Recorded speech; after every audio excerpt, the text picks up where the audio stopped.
শেখ হাসিনার পতন এবং ভারতে পালিয়ে যাওয়ার পর ভারতের মিডিয়ার নোংরামি আমাদের একটা আলোচনার বিষয়। সত্যি বলতে ভারতের মিডিয়াকে আমরা ইগনোর করতেই পারি, করিও, কিন্তু মাঝে মাঝেই সামনে তাদের নোংরামি কতটা খারাপ পর্যায়ে যায় সেটা যখন আসে তখন খারাপও লাগে। কেন খারাপও লাগে সেটা আসলে বলবো।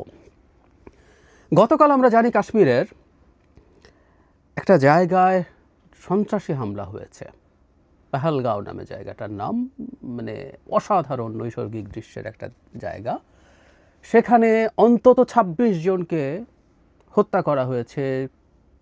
কারা হত্যা করা হয়েছে, কি হয়েছে, নানান রকম স্পেকুলেশনস আছে, কিন্তু প্রাথমিকভাবে মুসলিম জঙ্গিবাদীদের দিকে আঙ্গুল তোলা হচ্ছে। আমরা এটা নিয়ে কথা বলবো, ইনফ্যাক্ট এটা এবং এটার পটেনশিয়াল ইম্প্যাক্ট বাংলাদেশের উপরে কি হতে পারে এটা নিয়েও বিস্তারিত কথা বলতে চাই। কিন্তু এই মুহূর্তে যে কথাটা বলতে চেয়েছি আপনাদের অনেকের সামনে হয়তো এসছে, কারণ এটা নিয়ে আমি দেখলাম সোশ্যাল মিডিয়াতে কথাবার্তা হচ্ছে। ডক্টর ইউনূস কাতার সফরে আছেন, আমরা নিশ্চয়ই দেখেছি। তিনি সেখানে এই সফরে যা করছেন সেটাকে ইঙ্গিত করে আজ তাক বাংলা, একটা মেইন স্ট্রিম চ্যানেল, এটা যে একেবারে যে কেউ করছেন তা না, ইন্ডিয়া টুডে যে টিভি সেটাও তাদেরই, তাদের একটা হেডলাইন ভিডিওর এরকম: কাশ্মীরে হিন্দু হত্যা শুনে বাংলাদেশি ইসলামী ইউনূসের নারীর সঙ্গে উল্লাস। থাম্বনেইল, কিছু নারীর সাথে ডক্টর ইউনূস ওই সফরে বসেছেন, সেইটা থাম্বনেইলে দিয়ে এই ধরনের কথাবার্তা লিখছেন। ভিডিওটা শোনার চেষ্টা করলাম, আসলে অনেকে স্ক্রিনশট শেয়ার করেছেন, আমি ভিডিওটা খুঁজে বের করলাম এবং আমি শোনার চেষ্টা করলাম। সেখানে তিনি তারা যেহেতু এই ঘটনাটা যখন ঘটছে তখন তার অনেকগুলো কর্মসূচি আছে, তিনি নৈশভোজে গেছেন, সেখানে হেসে বক্তৃতা করছেন। এটাও ক্রাইম হয়ে গেছে ডক্টর ইউনূসের, কারণ ভারতে একটা হামলা হয়েছে এবং যে বাজে ধরনের ইঙ্গিত করা হচ্ছে হিন্দু হত্যা হয়েছে, হিন্দু হত্যা শুনে তিনি নারীদের সাথে সেলিব্রেট করছেন। নর্মালি একটা ফেসবুকে যখন একটা ছবি, ডক্টর ইউনূসের প্রচুর কর্মসূচি আছে, প্রচুর কাজ আছে, সেই কাজের মধ্যে তিনি নানা রকম মানুষজনের সাথে যুক্ত থাকছেন, কথা বলছেন, সেগুলো ফেসবুকে নিয়মিতভাবে শেয়ার্ড হয়, সেটা হওয়ারই কথা, সেটা হওয়া ভালো। এবং আপনারা যদি ওনার ফেসবুকে ঢোকেন, এই মুহূর্তে আমি সেখানে আছি, এবং প্রত্যেকটা ক্ষেত্রে তিনি কার কার সাথে দেখা করছেন, কেন করছেন, কি বক্তৃতা করছেন, সব এখানে দেওয়া আছে।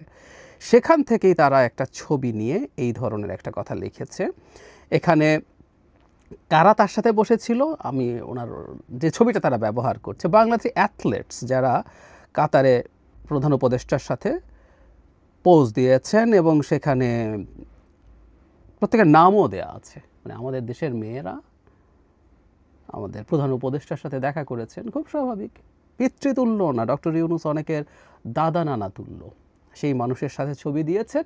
এটা নিয়ে এমন নোংরা কথা, এমন নোংরামি তারা করছেন। ইগনোর করি, আমরা করতেই পারি, কিন্তু যে কারণে আমি এটাকে অ্যালার্মিং মনে করি এবং মন খারাপও হয় বলে মনে করি। নিজে একজন গণতন্ত্রে বিশ্বাসী মানুষ হিসেবে আমরা একটা গণতান্ত্রিক ভারতও দেখতে চাই।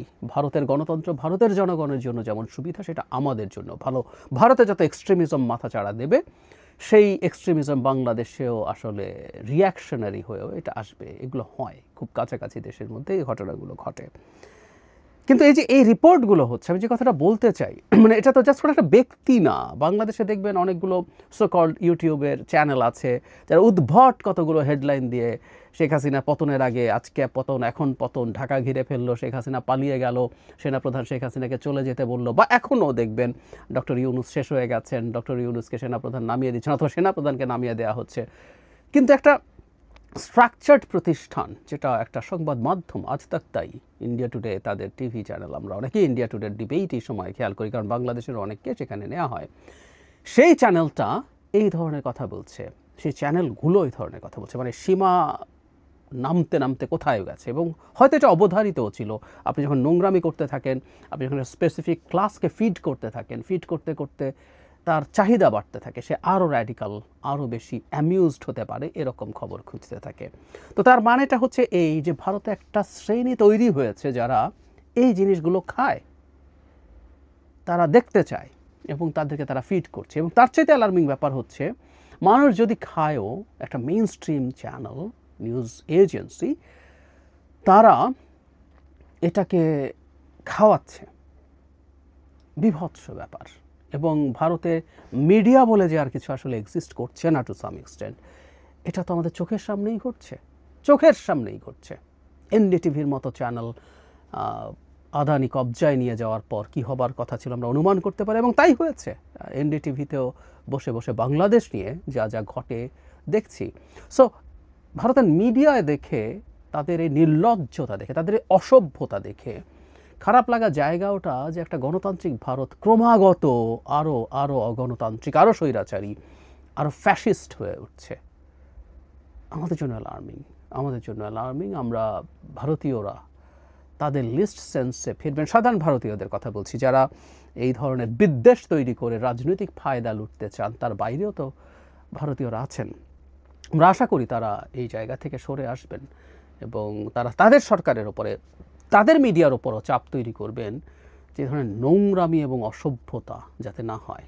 কারোর সাথে দ্বিমত থাকতে পারে, ডক্টর ইউনূসের সাথে সমস্যা আছে, ডক্টর ইউনূসের সরকার ভারতের সাথে ভারতের মতো করে কমপ্লাই করছে না, ডক্টর ইউনূস শেখ হাসিনা নন, শেখ হাসিনা তো নন, উনি 10-20% শেখ হাসিনাও নন। তো তাহলে সমস্যা থাকতেই পারে, কিন্তু ভারতকে এর পরসহাবস্থান করা শিখতে হবে এবং আলোচনার মাধ্যমেই সম্পর্ক তৈরি করতে হবে। এই যে আজ তাক চ্যানেল, তাদের খুবই বিজেপির সাথে অ্যালাইন্ড হওয়ার হিস্ট্রি আছে এবং সেই পারসেপশনই আছে। সুতরাং আজ তাক যা বলছে এটাকে খুব উড়িয়ে দেওয়ার কিছু নেই। বিজেপি তার একটা শ্রেণীর কাছে এইভাবে এই বয়ান নিয়ে দিতে চায় যে যখন তোমার দেশের হিন্দু মানুষ মারা যায়, তখন এই হিন্দুর মৃত্যুতে উল্লাস করে ডক্টর ইউনূস, মেয়েদেরকে তার পাশে বসিয়ে মেয়েদের সঙ্গ নিয়ে এই ধরনের ইঙ্গিত করে যখন বলে, একটা শ্রেণীর কাছে তারা বিজেপির হয়ে এগুলো পৌঁছে দেয়। এই র্যাডিক্যালাইজেশন তারা তৈরি করছে এবং বিশেষ করে বহুবার বলেছি, বিশেষ করে পশ্চিমবঙ্গে যেহেতু সামনে 1 বছরের মধ্যে ওখানে বিধানসভা নির্বাচন আছে, তারা এটাকে টার্গেট করছে।